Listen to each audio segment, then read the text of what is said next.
Good morning, myself Vikas Sir from Business of Pharmacy. आज हम लोग डिस्कस करेंगे अबाउट फार्माकोलॉजी बेसिक प्रिंसिपल्स। मैंने आपको टू ड्रग एडमिनिस्ट्रेशन के बारे में आपको पहले ही बताया था, मैंने वीडियो पोस्ट किया था मेरी टू ड्रग एडमिनिस्ट्रेशन, वो मैंने आपको क्लियर बता दिया। अब हम आगे चलेंगे, कुछ वेरियस टर्म्स यूज होते हैं फार्माकोलॉजी में, उनके बारे में जैसे एगोनिस्ट क्या है, एंटागोनिस्ट क्या है, इनहिबिटर्स क्या हैं, कॉम्पिटिटिव इनहिबिटर्स क्या होते हैं, एलोस्टैटिक पॉइंट्स क्या होते हैं, रिसेप्टर्स क्या हैं, इसके अलावा आपका वेरियस रिसेप्टर्स के टाइप्स कितने होते हैं, फिर उन रिसेप्टर्स पे ड्रग कैसे एक्शन देती है, इन चीज़ों के बारे में हम आगे करेंगे। तो जैसा कि हमको पता है कि जब भी हम फार्माकोलॉजी पढ़ते हैं तो फार्माकोलॉजी में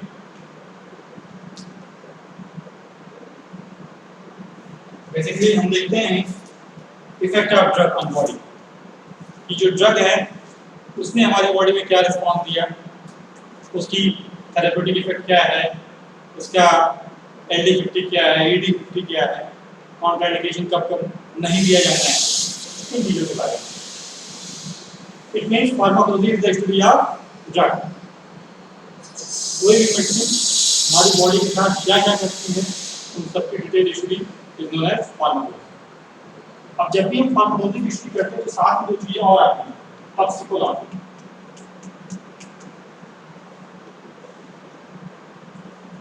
और इस toxicology is the study of toxins. Toxin की बात करते हैं, मींस क्या, any chemical substance that produce harmful effect in the body is known as toxin. अच्छा, एक टर्म और आता है पॉइजन,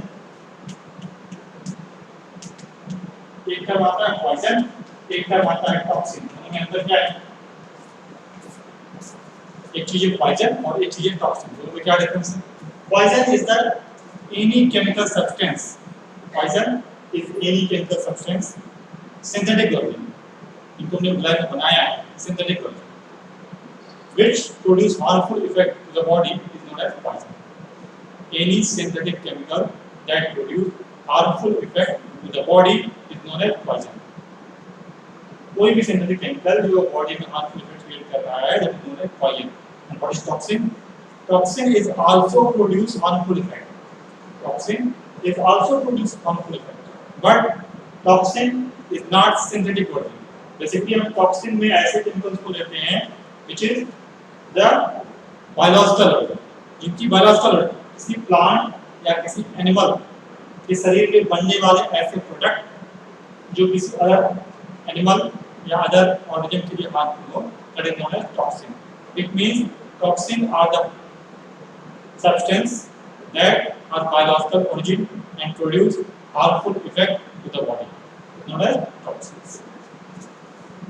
तो जैसे आपका बहुत सारे प्लांट्स होते हैं, वो कुछ ऐसे केमिकल सीक्रेट करते हैं जो दूसरे ऑर्गेनिज्म के लिए हार्मफुल है, दैट आर टॉक्सिन्स। जैसे सिंपल सा टिटनस का बैक्टीरिया हो गया, टिटनस का बैक्टीरिया जो बॉडी में जाता है तो टॉक्सिन्स प्रोड्यूस करता है।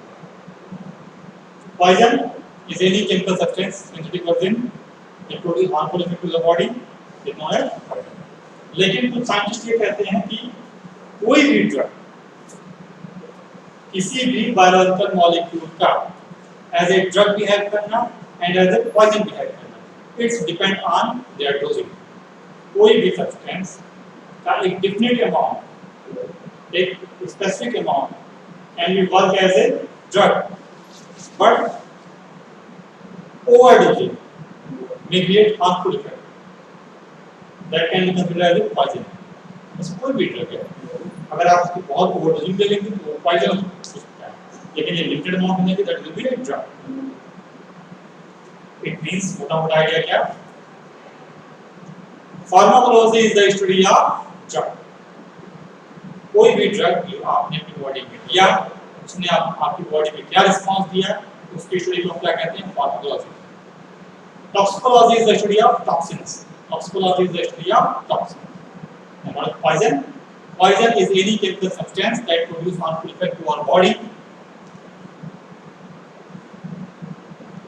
Poison is any chemical agent which produce synthetic matter, and cause a harmful effect to the body is known as poison. Toxins are the chemical substance that produce harmful effect to the body, but toxins having the biological effect. Toxins having the biological effect.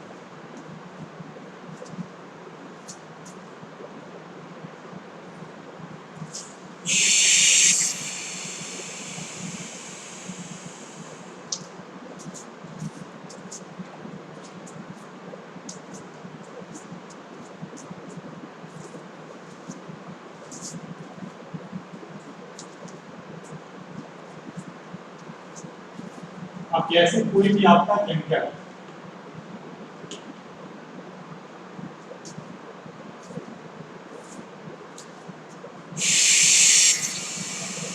वो chemical treatment हो जाएगा, treatment को देने के बाद वो chemical दो जगह हो जाएगा, एक जो स्पेसिफिक साइट ऑफ एक्शन है वहाँ और एक जो स्पेसिफिक साइट ऑफ एक्शन नहीं है। जैसे हमने सिंपल सा किया या कोई मेडिसिन या कोई एंटीबायोटिक किया, कहीं पे हमारे बॉडी में कोई प्रॉब्लम नहीं आ रही है, हमने कोई मेडिसिन खाया, कुछ मेडिसिन कुछ अमाउंट स्पेसिफिक साइट पे जाएगी और कुछ अमाउंट ऐसी होगी जो स्पेसिफिक साइट पे कहाँ जाकर कन्वर्ट हो जाएगी। केमिकल जो हमने पेशेंट को दिया, पेशेंट की बॉडी में हो जाएगी, एक टारगेट साइट पे और एक अनइंटेंडेड साइट।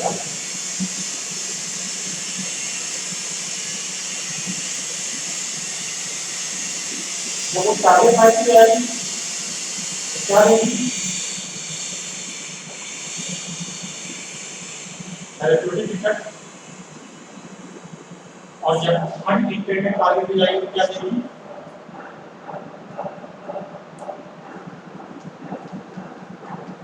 टॉक्सिक।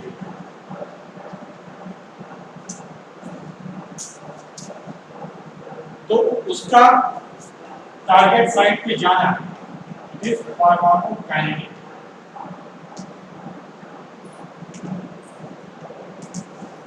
और स्पेसिफिक थेरेप्यूटिक इफेक्ट देना this is pharmacokinetic.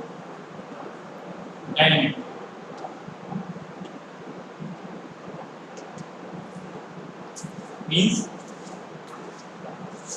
when a chemical substance is given to the patient body, then the chemical substance is distributed in two manners. Certain amount is goes to specific target site and certain amount is goes to unintended target site.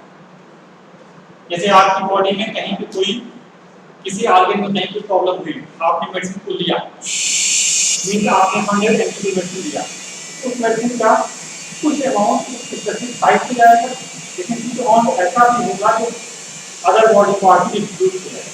तो जो amount other body part में distribute होगा वो कोई therapeutic effect देगा नहीं देगा। Ultimately क्या है, लेकिन जो स्पेसिफिक साइट पे गया वो क्या देगा? Therapeutic effect. तो उसका स्पेसिफिक साइट पे जाकर थेरेप्यूटिक इफेक्ट देना जैसे जो है फार्माकोडायनेमिक एंड दवा का स्पेसिफिक टारगेट साइट पे कैसे डिस्ट्रीब्यूट हो रहा है, absorption, distribution, metabolism, infusion and pharmacokinetics. जब भी हम फार्माकोलॉजी पढ़ते हैं तो हम दो चीजों को फोकस करते हैं, first one is pharmacokinetics and second one is pharmacodynamics. Pharmacokinetics is sum of area absorption, distribution, metabolism and infusion and pharmacodynamics is the area therapeutic effect. बेटा थेरेप्यूटिक इफेक्ट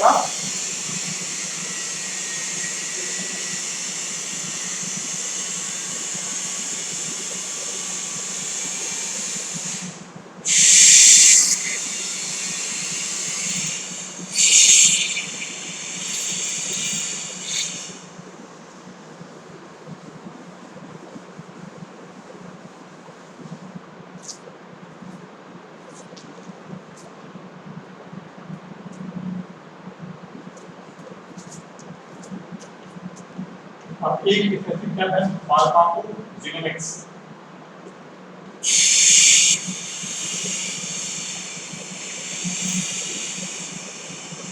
फार्माकोजेनोमिक्स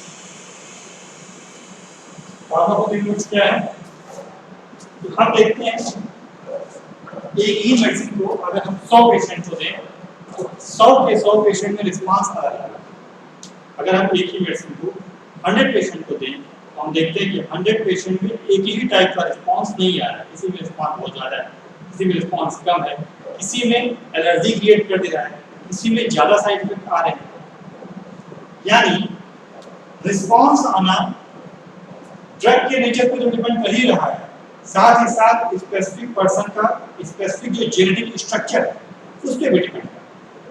यानी हमारे जेनेटिक फ्रेमवर्क या हमारे genetic structures का drug के effect से क्या लेना देना है, उसकी स्टडी को क्या कहते हैं? Pharmacogenomics. It mean pharmacogenomics is the study of interrelationship between the drug response and specific genetic pattern। किसी भी पर्सन का जो स्पेसिफिक जेनेटिक पैटर्न है उसकी वजह से ड्रग रिस्पांस कैसा आ रहा है, उसके बीच में इंटररिलेशनशिप कैसा है, इसकी स्टडी को क्या कहते हैं? फार्माकोजेनोमिक्स।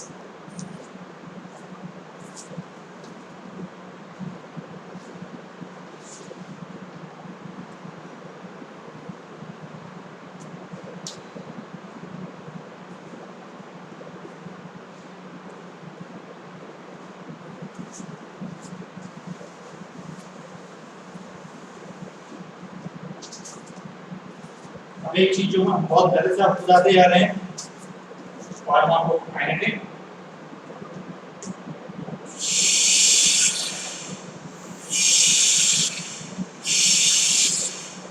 एंड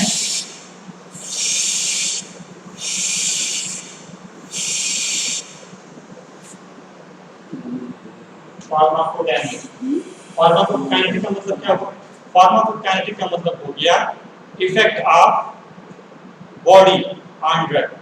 हमारे शरीर ने उस मेडिसिन के साथ क्या किया, उसकी स्टडी को क्या कहते हैं? Pharmacokinetic. Pharmacokinetic is the study of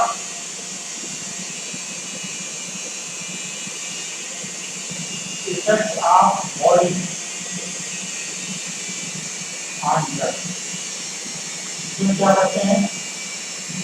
A, B and C। A for absorption, B for distribution, M for metabolism, C for excretion। Pharmacodynamics में क्या पढ़ते हैं?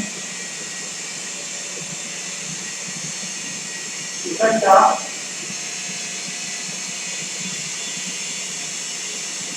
Drug on body. मतलब हमारी बॉडी में ड्रग के साथ क्या किया, उसकी study pharmacokinetics. Pharmacodynamics effect of drug on the body, तो ड्रग में हमारी बॉडी के साथ क्या है उसकी स्टडी है फार्माकोडायनेमिक्स। इसी में हम पढ़ते हैं क्या थेरेप्यूटिक।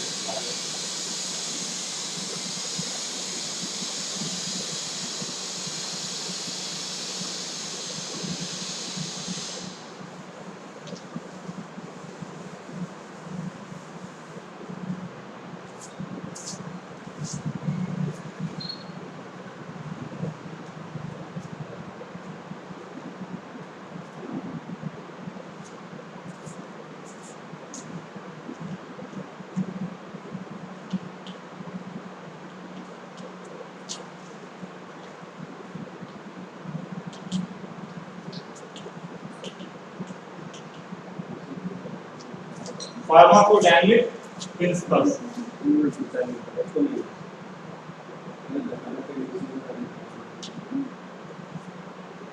फार्माकोडायनेमिक प्रिंसिपल क्या है? फार्माकोडायनेमिक प्रिंसिपल हम ये देखते हैं किस तरीके से ड्रग हमारी बॉडी पे रिस्पांस देगी। तो जब भी हम कोई मेडिसिन को लेंगे तो वो मेडिसिन हमारे गैस्ट्रोइंटेस्टाइनल ट्रैक्ट में जाएगी, वहां से फिर वो एब्जॉर्ब होगी। एब्जॉर्ब होकर कहाँ भेजी जाएगी? लिवर में वाया फर्स्ट पास मेटाबॉलिज्म। फिर वहां से प्रोसेसिंग के बाद जब कहाँ भेजा जाएगा? Main systemic circulation. जब वो वहां पहुंचेगी तो अलग अलग ऑर्गन में डिस्ट्रीब्यूट होगी। अलग अलग ऑर्गन में डिस्ट्रीब्यूट होगी जब, तो हमारे बॉडी में जो सेल्स होती हैं, सेल की सरफेस पे क्या मौजूद है? रिसेप्टर्स। सेल की सरफेस पे क्या मौजूद है? रिसेप्टर। बेसिकली जैसे हमारे घरों के अंदर विंडोज, डोर ये नहीं है ताकि किसी पर्सन के एंट्री या एग्जिट को कंट्रोल करने के लिए। सेम ऐसे हमारे सेल की स्ट्रक्चर के तमाम प्रोटीन के स्ट्रक्चर मौजूद है। That is known as structure which regulate intake of effect of any chemical substance. That is known as receptor. ये सबसे जिसके बने होते हैं प्रोटीन एसिड नहीं या ग्लाइकोप्रोटीन के बने होते हैं फूड और प्रोटीन मार्केट में होते हैं।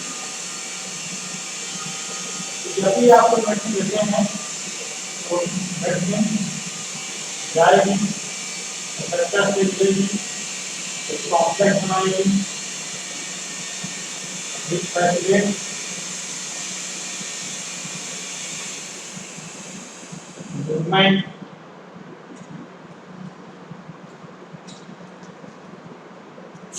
of certain material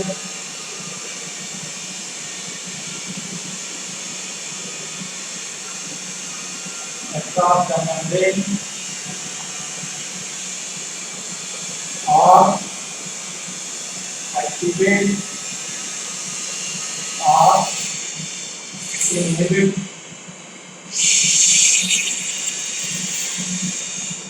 various cytoplasmic enzyme। मतलब क्या? और इतना होने के बाद वो क्या देगी? रिस्पॉन्स।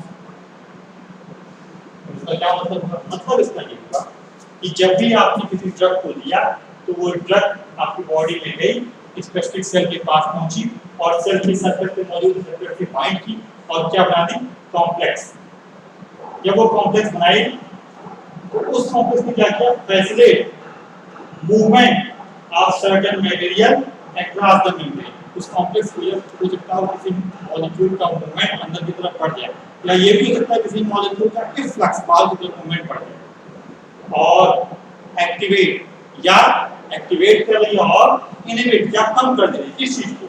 Various cytoplasmic enzyme. हमारी सेल के अंदर मौजूद तमाम एंजाइमेटिक सिस्टम को या तो ये रिसेप्टर एक्टिवेट कर दे रहा है या तो ये रिसेप्टर इनहिबिट कर दे रहा है। तो इन दोनों घटनाओं की वजह से हमारी बॉडी में क्या आ रहा है? Specific response.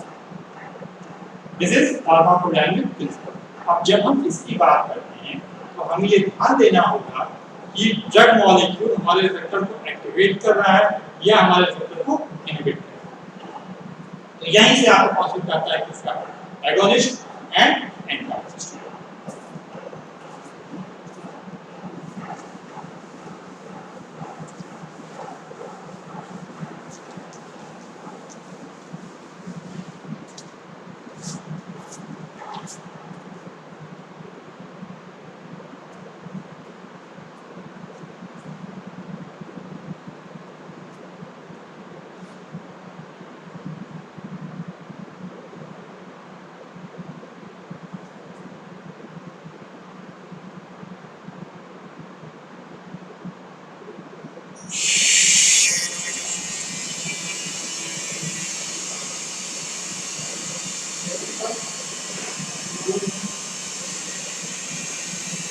अब कॉन्सेप्ट आता है एगोनिस्ट। और दूसरा क्या है? Antagonist.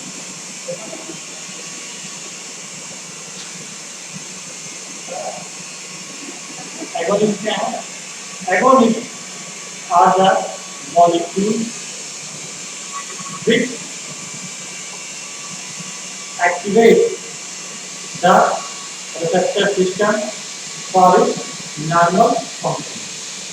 Agonists are the molecules which activate receptor function for its normal function, and antagonists are the molecules which attach to the receptor site and prevent the attachment of any other biological molecule. It means जब भी हम agonist की बात करते हैं तो हमारे body में जितने भी रिसेप्टर्स मौजूद हैं उन रिसेप्टर्स का कुछ स्पेसिफिक काम, ऐसे कुछ रिसेप्टर ऐसे होंगे जो सोडियम आयन की एंट्री कराएंगे,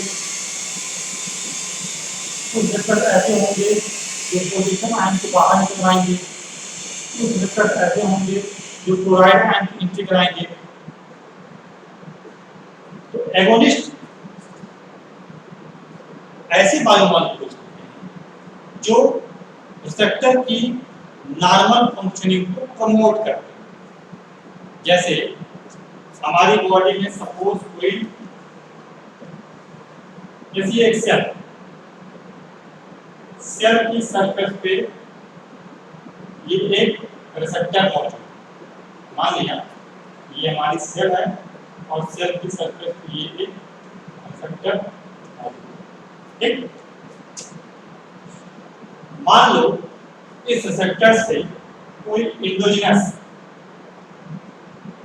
बायोमॉलिक्यूल ए, इंडोजिनस बायोमॉलिक्यूल ए आके जुड़ता है और जुड़ने के बाद क्लोराइड आयन की एंट्री बाहर से अंदर की तरफ शुरू हो जाती है। यानी क्या, ये हमारा सेल है, सेल की सरफेस पे ये रिसेप्टर है, रिसेप्टर पे दो बाइंडिंग साइट हैं, उन बाइंडिंग साइट पे इंडोजिनस बायोमॉलिक्यूल जो हमारी बॉडी के अंदर बन रहा है वो बायोमॉलिक्यूल आके जुड़ रहा है, उसके जुड़ने की वजह से क्लोराइड आयन की एंट्री अंदर की तरफ हो रही है। ये नॉर्मल फंक्शन है।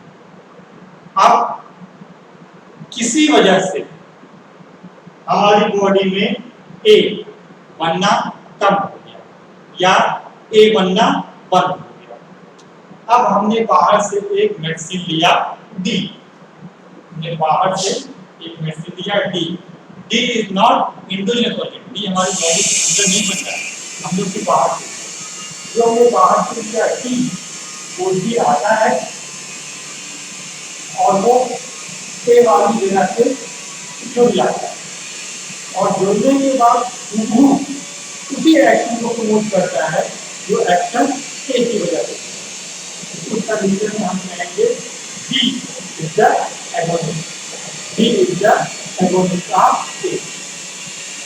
सेम वही फैक्टर को एक्टिवेट करने का काम करता है। अब इसका उल्टा, अगर हम बाहर से कोई बायोमॉलिक्यूल ले रहे, कोई केमिकल ले रहे हैं टी, कोई कर ले रहे हैं टी, वो टी क्या करता है, एक ही मॉलिक्यूल में, एक ही गैर मॉलिक्यूल में यहाँ जाकर के जुड़ जाता है और जब जुड़ता है तो फर्दर वो एक को बाइंड नहीं होने देता है और ये जो मूवमेंट है अंदर इसको ये ब्लॉक कर देता है। उसे हम क्या कहेंगे, एंटागोनिस्ट या यू एगोनिस्ट और एंटागोनिस्ट का कॉन्सेप्ट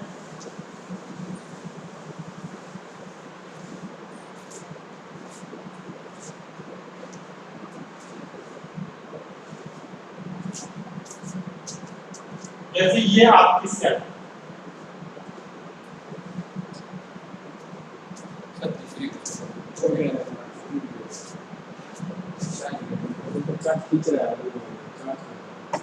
सेल की सरफेस पे ये निकल रहा है सर, आपका एक रिसेप्टर है, ये हमारी सेल है और सेल की सरफेस पे हमारा ये रिसेप्टर है। उस रिसेप्टर से दो बाइंडिंग साइट, बाइंडिंग मतलब क्या, वो जगह जहां पे कोई मॉलिक्यूल आकर के जुड़ता है, ये मॉलिक्यूल, यहाँ पर कोई मॉलिक्यूल आकर के जुड़ा डी, ये डी कहाँ बन रहा है, ये डी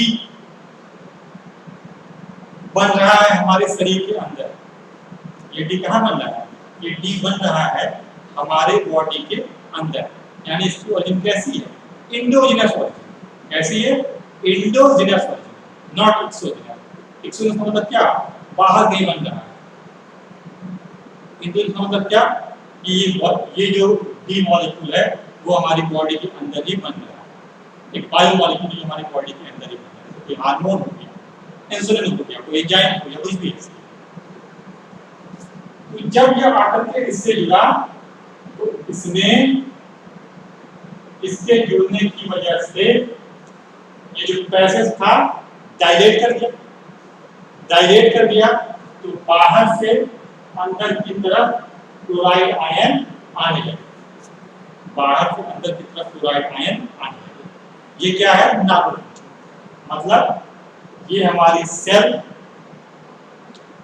की सरफेस पे ये रिसेप्टर, इन रिसेप्टर पे दो बाइंडिंग साइट, उन बाइंडिंग साइट पे एक मॉलिक्यूल आकर के जुड़ा है डी। ये डी मॉलिक्यूल हमारी बॉडी के अंदर ही बन रहा है, इसे हम क्या कहेंगे? Indigenous biomolecule. अगर ये हमारी बॉडी के अंदर ना बनता, कहीं बाहर बनता, तो इसे हम इसे बाहर से लेते तो उसे क्या कहते हैं? Exogenous biomolecule. तो ये बायोमॉलिक्यूल जहां से जुड़ा, तो इसके जुड़ने की वजह से ये जो रिसेप्टर के अंदर का होल, रिसेप्टर के अंदर का जो होल वो थोड़ा सा फैल गया। क्या हो गया? फैल गया, डायलेट हो गया। जब डायलेट हो गया तो बाहर से क्लोराइड आयन का अंदर की तरफ मूवमेंट शुरू हो गया। अब ये क्या है?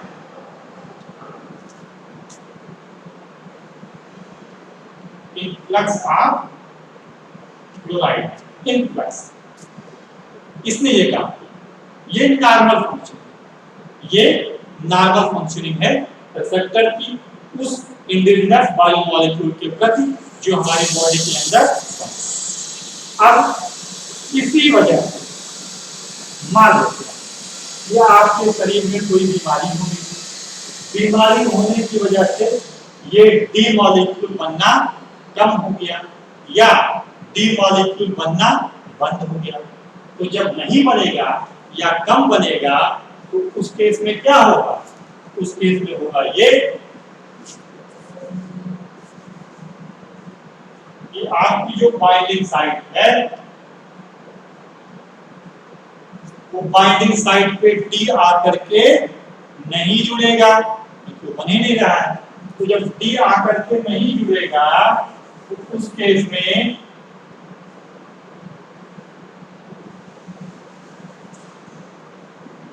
जो ये पैसेज आपका डायलेट हुआ था वो डायलेट नहीं रहेगा, उसमें कुछ कन्फर्मेशन चेंज हो जाएंगे और वो इस तरीके का हो जाएगा।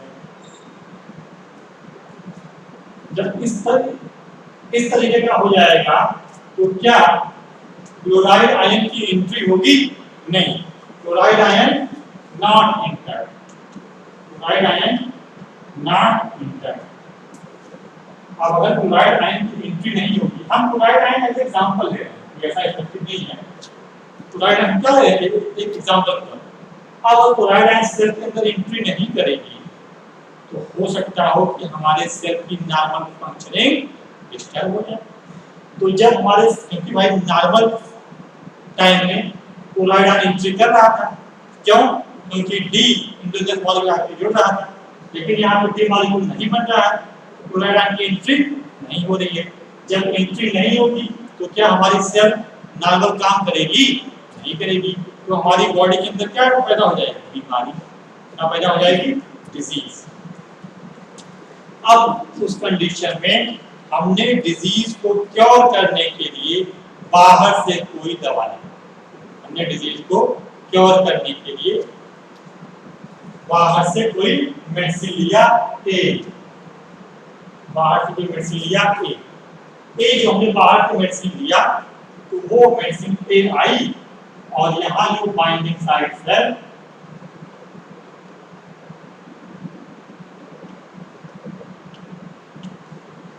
वहां बाइंडिंग साइट्स पे आकर के जुड़, जहां डी जुड़ रहा था वहीं आकर के क्या जुड़ गया?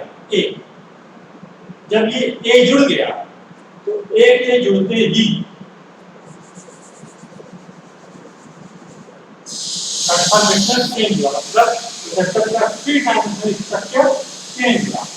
जब ये चेंज हुआ तो जो पैसेज बंद पड़ा था वो पैसेज अब खुल गया। जब पैसेज खुल गया तो क्लोराइड आयन जिसकी एंट्री नहीं हो रही थी, तो क्लोराइड आयन की दोबारा एंट्री शुरू हो गई।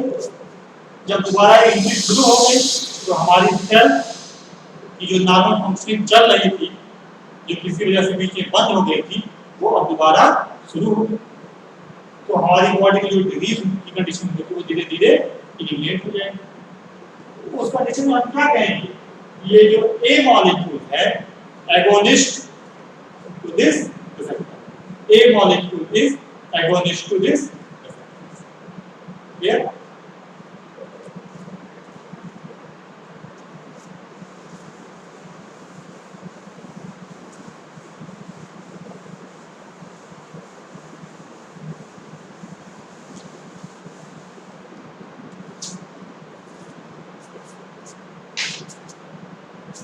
अब इसके आगे हम लोग डिस्कशन करेंगे अबाउट एंटागोनिस्ट और उसके बाद हम चलेंगे रिसेप्टर की फिजियोलॉजी। हम आगे नेक्स्ट लेक्चर में कवर करेंगे।